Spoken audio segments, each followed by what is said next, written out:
Be sure to check the timestamps in the description to easily navigate the video. And welcome back to Lycan Studios. Hopefully you guys are having a fantastic day. Today we're going to be talking about some plot twists for Game of Thrones Season 8 and why I think a lot of them actually will not happen. We also got some news to cover from Watchers on the Wall, so definitely check the link in the description if you're interested. But yeah, let's get into the shout out. So today's shout out goes to my man, Devin Kane. I just want to say I really appreciate it, man. He's always watching the videos, always leaving a comment, talking about my guitar skills and stuff like that. So it really just means a lot. I appreciate it. Everybody say, Devin, you're awesome. But nonetheless, the last thing I wanted to tell you guys was, of course, make sure to like the video if you do enjoy this and leave me some questions because we're going to be doing Q&A number 2 very soon. But anyways, let's get into the video.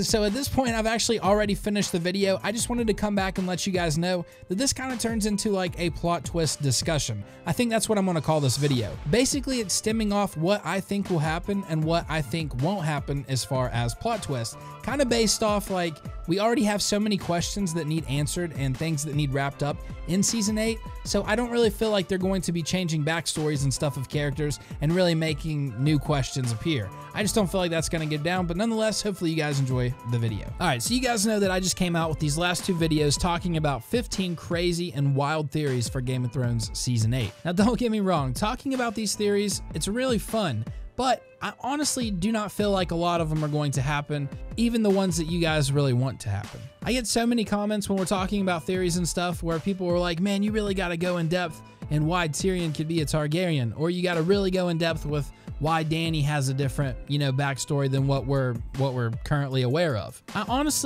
I don't really mind to do stuff like that, but I kind of just want you guys to know exactly how I feel before we get into any stuff like that. So many YouTube channels, they do these theory videos and stuff, and they're coming out with evidence after evidence, and they're like making you guys think so hard that they believe what they are telling you guys. But here's kind of my ordeal. So my thought process is that we have 1 season of Game of Thrones left.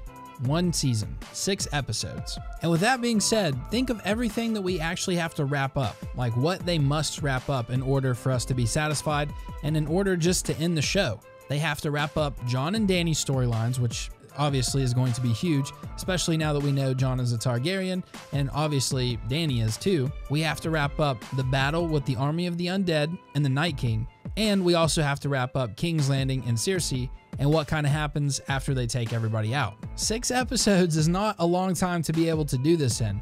I feel like pretty much their time left with this show is going to be focused on these points. Now, of course, this is a Game of Thrones we're talking about in Westeros, so to get to these endpoints, there definitely will be some plot twists and turns and stuff like that, but why would they really be messing with cemented backstories that we already know a lot about? I mean, from the beginning, something was fishy with Jon, obviously. We didn't know anything about his mother. Ned wouldn't really tell him anything, and it's kind of just progressed, and now we know he's a Targaryen. That's different. He's the main character, and we didn't know anything hardly about his backstory. Like, when people start bringing up that Tyrion is actually a Targaryen and Dany has different parents and stuff like that, I think it's pretty cool. Definitely fun to talk about. Definitely possible for the books and stuff which of course I haven't really read, which we'll talk about here in a minute. But for a show that has 6 episodes left, what would be the purpose of changing backstories like that when there's already so much stuff to wrap up, and stuff like that really wouldn't contribute to where we're at right now and moving forward.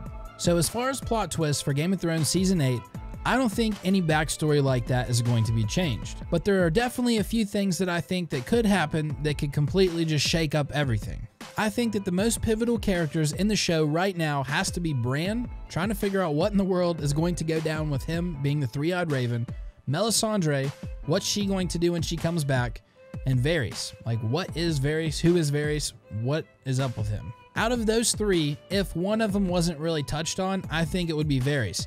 I think they would basically kind of just allow him to keep doing what he's doing, and he would just kind of finish the show like that. It would kind of be a little bit disappointing not really figuring out much about him, but you could just say, okay, he was loyal to Dany, and that's about all there was to it. Out of the next 2, if we're looking at theories and stuff like that, honestly, the most interesting out of those 2 to me would probably be Melisandre. I think if anybody's really going to kick off the prophecy of, the Warrior of Light, the Prince who was promised, Azor Ahai, whatever you want to call it, I think it's going to be Melisandre or possibly Sam. Obviously, Melisandre, you know, is a priestess, believes in the Lord of Light and stuff like that.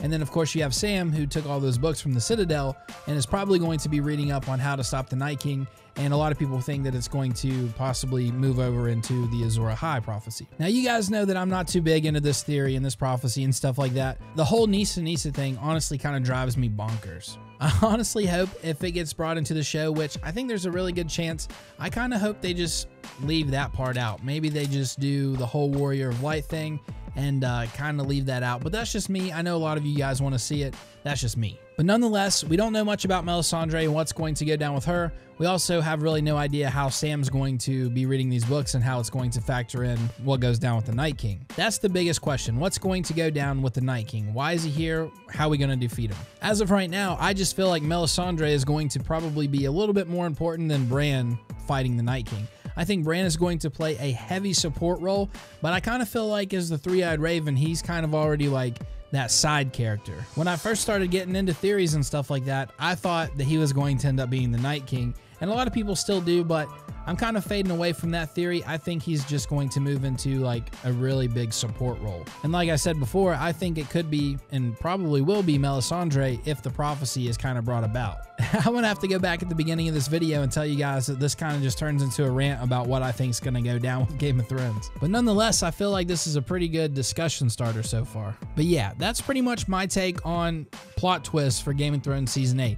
I don't really feel like they're going to be changing backstories of characters who have already been around, who we've already kind of grown with, who we kind of have already accepted as having a certain backstory. Jon was just different. We didn't really know anything about it, so they made it into what they wanted to make it into. Kind of like Gendry, except on a much larger scale. Basically what it comes down to, let me summarize this whole thing one more time in a really straightforward way.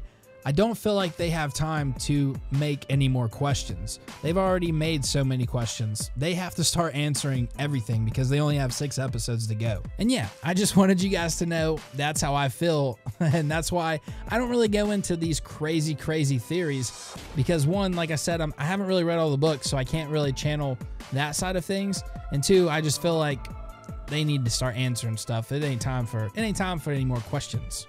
Definitely let me know what you guys think about all that. I love talking about this stuff. It definitely just gets your mind going. And anything that's interesting, I will eventually talk about, but that's how I feel. But anyways, let's jump into some more news from Watchers on the Wall. So the first one we have is pretty much simply just pictures that was leaked from the King's Landing set. But you can't really tell what's going on. The name of the article is actually King's Landing held by soldiers in Season 8, but are they Lannister or Unsullied? So the pictures you're looking at on the screen basically show soldiers that are guarding the city gate. They're on the wooden platforms on top of the towers, and yeah, it's kind of hard to tell exactly what's going on. So of course, we have more questions, no answers. A lot of people were saying that this could possibly just be like film crews and stuff like that, but they have the crane that's holding the lighting, which makes me to believe that this is actually some type of shoot going on. And of course, the crazy part is that the Lannister flags that were flying over the city gate are no longer there. However, everything's still intact. Well, I should say everything seems to be intact. And you guys know that they built this kind of in pieces where eventually they're going to get back to the gate that was blown to pieces, kind of like they're sacking the city. So yeah, we basically have no idea what's going on with these pictures, but it's cool to talk about because it involves Game of Thrones Season 8, and you and I are passionate about it. Definitely let me know what you guys think is going down. So the next article we have basically just talks about how one of the guys working on a Game of Thrones spinoff is talking about how hard it is to get this right. Now, what's crazy though is he says it could be a story that happened 100 years after the story that we are watching now. I thought they were all supposed to be prequels, so this kind of confuses me a little bit. What do you guys think? But pretty much the only other cool thing out of this article that basically is something we didn't know about is that there will be a new box set coming out for seasons 1 through 7, a limited edition, and that kind of smells giveaway to me. Definitely look at these pictures. I absolutely love the artwork. Man, season 7 kind of just gives me chills looking at that. Definitely let me know what your guys' favorite artwork is, what season. But anyways, guys, this has been Lycan Studios. Hopefully you enjoyed the video. I'm going to have to start working on videos really soon, so definitely let me know your questions for the Q&A. Me and the family are going to the zoo, Columbus Zoo this week, so it's going to be really cool. I just got to get some videos made. That way I'm not leaving you guys hanging. But anyways, this has been Lycan Studios. We'll see you in the next one. Peace.